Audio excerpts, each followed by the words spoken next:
আমরা এইমাত্র হোটেলে আইসা পৌঁছালাম এবং আমরা রেস্ট করলাম, গোসল করলাম করে এখন আমরা খাইতে যাইতেছি। সারাদিন টায়ার্ড ছিলাম, জার্নি করছি। সবাই আমাদের সাথেই থাকুন।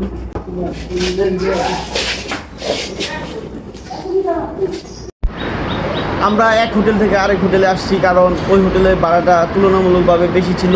এক রুমের ভাড়া ৬,০০০ টাকা, এখানে 5টা রুম পাইছি ৫,৫০০ টাকা। এখন এই মুহূর্তে আমরা চলে যাব মায়াবী ঝর্ণায়, নৌকা ভাড়া করতেছি। সবাই আমাদের সাথেই চলুন।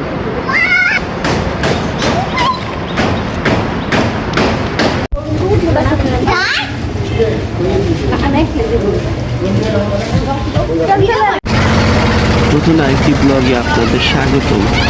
আজকে আমরা কোথায় যাব? এখন আমরা ঘোরার জন্য মায়াবী ঝর্ণায় চলে যাব। আমরা আশেপাশে হোটেল পেয়েছি এবং সুন্দর, পরিষ্কার পরিচ্ছন্ন এবং তুলনামূলকভাবে ভাড়া কম থাকায় আমরা নতুন হোটেলে উঠেছি। কিছুক্ষণ হোটেলে বিশ্রাম নেওয়ার পর আমরা আমাদের গন্তব্যস্থান হচ্ছে মায়াবী ঝর্ণা নৌকা ঘাটে আসলাম। এসে নৌকা ভাড়া করলাম। নৌকা ভাড়া হচ্ছে জনপ্রতি 100 টাকা করে এবং নিয়ে আসবে আর দিয়ে আসবে। মোট আমরা 17 জন উঠছিলাম নৌকার মধ্যে। 17 জনে 1700 টাকা নিয়েছে। নৌকায় চলতে শুরু করার পর আশেপাশে চারদিকে সৌন্দর্য এবং মন ভরে যায়। নদীর ঠান্ডা বাতাস এবং পাহাড় পর্বত সব মিলে অন্যরকম অনুভূতি। নৌকা যেতে যেতে আমরা সুন্দর দৃশ্য দেখলাম এবং ভিডিও ধারণ করলাম। এখন আমরা নৌকা থেকে নেমে আমরা মায়াবী ঝর্ণার উদ্দেশ্যে যাচ্ছি এবং সাথে অসংখ্য দোকান রয়েছে, যেমন খাবার হোটেল। মায়াবী ঝর্ণার পানি চারিদিকে সুন্দর এবং স্বচ্ছ পানি। সুন্দর মুহূর্ত, দারুণ লাগে। চারিদিকে কি সুন্দর পাহাড় পর্বত দেখা যাচ্ছিল।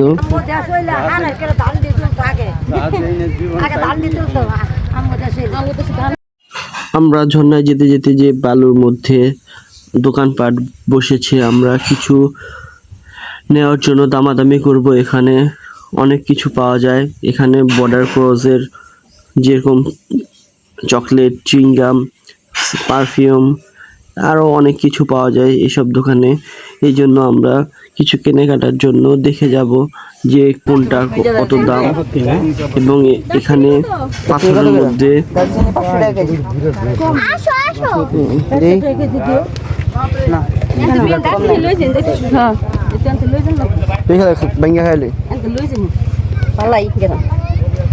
গাছ কম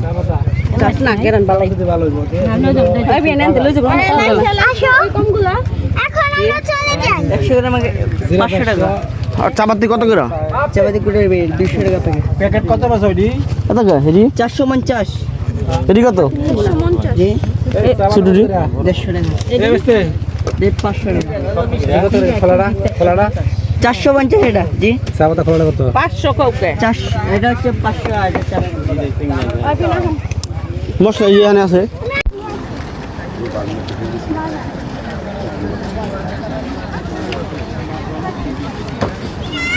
ঝর্ণার উপরে কি আছে দেখছো? কি ঝর্ণার উপরে? আপনারা ভিডিওর মাধ্যমে দেখতে পাচ্ছেন এখানে অসংখ্য চকলেট আইটেম আছে, কিটক্যাট, মান্স, আরও বিভিন্ন আইটেম। এখানে বড় বড় আইটেম থাকায় বাচ্চাদের নিয়ে আসলে বাচ্চারা পাগল বানায় ফেলে। আমরা যেখানে এত জল্পনা কল্পনা যেটা দেখার জন্য যেটার উদ্দেশ্যে আসলাম মায়াবী ঝর্ণা, সেখানে আমরা পৌঁছালাম এবং পৌঁছে দেখি অনেক মানুষ সকাল থেকে বসে আছে গোসল করার জন্য। আর এখানে আসলে ক্যামেরাম্যানরা পাগল বানায় ফেলে, একটা ছবি 5 টাকা করে। আপনারা যারা এখন আসেননি বা আসবেন কখনো, অবশ্যই ক্যামেরাম্যানের সাথে ছবি তোলার আগে কথা বলে ছবি তুলবেন, কারণ ছবি তোলার পরে এরা অন্যরকম হয়ে যায়। এই জন্য যারা এখন আসেননি তারা অবশ্যই মায়াবী ঝর্ণায় আসবেন। খুবই অপরূপ সৌন্দর্য এবং ঝর্ণায় গোসল করতে খুবই ভালো লাগে, ঠান্ডা পানি।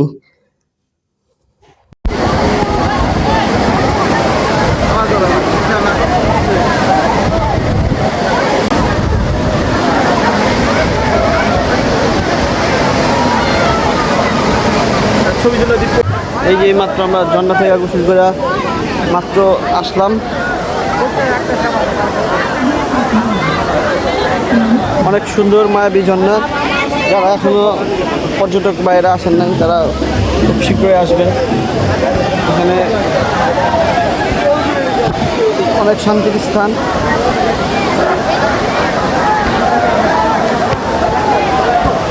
আপনারা যারা ঝর্ণায় গোসল করবেন এবং অনেকে আছেন যারা একা আসবেন বা ফ্যামিলি থাকে না, ব্যাচেলার মানুষ, তাদের জন্য ব্যবস্থা আছে। কারণ হ্যালো, এখন আমরা এই মুহূর্তে আছি জাফলং বল্লার ঘাটে। এখন আমরা চলে যাচ্ছি 0 পয়েন্টে বা আর্মি ক্যাম্পের ওইদিকে। আপনাদের সব কিছু ঘুরিয়ে দেখাবো যে কোথায় কি পাওয়া যায়।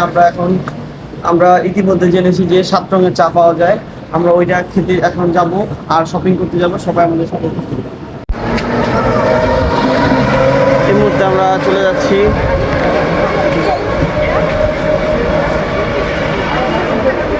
জিরো পয়েন্টে, আর্মি ক্যাম্পে চলে যাব। সবাই অটোর জন্য দাঁড়িয়ে আছে। আমরা এখন বল্লারঘাট থেকে আর্মি ক্যাম্পে চলে এসেছি। এখানে বাংলাদেশের শেষ সীমানা, ওইখানে অতিক্রম করা যাবে না, নোটিশ দেওয়া আছে। বাংলাদেশ ভারত সীমান্ত, ওইখানে হচ্ছে ইন্ডিয়ার বাড়িঘর, গাড়ি এখান থেকে দেখা যায় যে চলতেছে। আমরা এখানে কিছু ছবি তুললাম। আমরা যার জন্য এসেছি আর্মি ক্যাম্পে ঘোরাঘুরির জন্য, এখানে শুনলাম যে 7 রঙের চা পাওয়া যায়। সেই চা খেতে আমরা আসলাম। 7 রঙের চা এখানে বলে চাটা খুবই সুস্বাদু এবং মজাদার, এবং আমরা খেয়ে দেখি এখানে কেমন চা 7 রঙের। এখানে এই যে আশেপাশে অনেক দোকান আছে। এখানে সব জায়গায় তুলনামূলকভাবে অনেক দোকানপাট বসে এবং চার আইটেম দেওয়া আছে 7 রঙের চার সাথে। আর অন্যান্য চা আছে। যারা আপনারা সিলেট আসবেন অবশ্যই 7 রঙের চা খেয়ে যাবেন। মূল্য হচ্ছে 80 টাকা করে। 7টি ফ্লেভার দিয়ে থাকে। আপনারা আমাদের চাটা দেখুন। সবচেয়ে নিচেরটা হলো মধু, তারপরে কফি, দুধ, রং চা, দুধ চা, গ্রিন টি, উপরে একটা পাঁচ লাগে।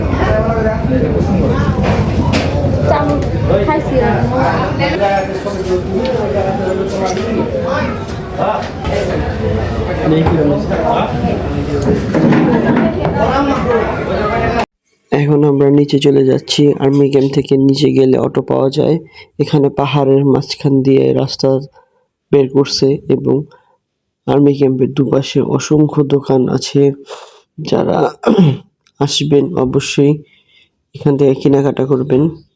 এখানে অনেক ধরনের আইটেম পাওয়া যায় এবং সেই আইটেমগুলো অরিজিনাল মনে হয়, এবং আমি যেগুলো নিয়েছি আগেও নিয়েছিলাম সেখানে অরিজিনাল পেয়েছি। এখন আমরা রাতে খাবার খেয়ে হোটেলে চলে যাব। এই যে এই আঙ্কেলের দোকান থেকে আমরা সবসময় খাই এবং তার খাবার অত্যন্ত ভালো এবং আমাদের খুবই আপ্যায়ন করে। আমরা প্রতিবারের মতন এবারও আমরা ওই হোটেল থেকেই খাবার খাই। এখন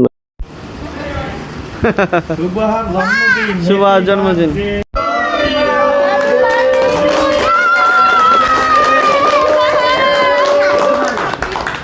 সুবহান দীর্ঘায়ু কামনা করি,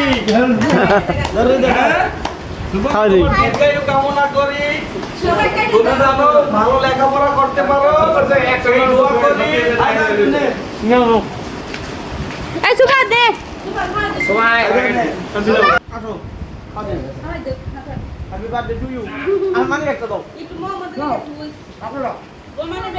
সকাল 7টা বাজে। এখন আমরা সকালে রুম থেকে উঠে নাস্তা খাইতে আসছি।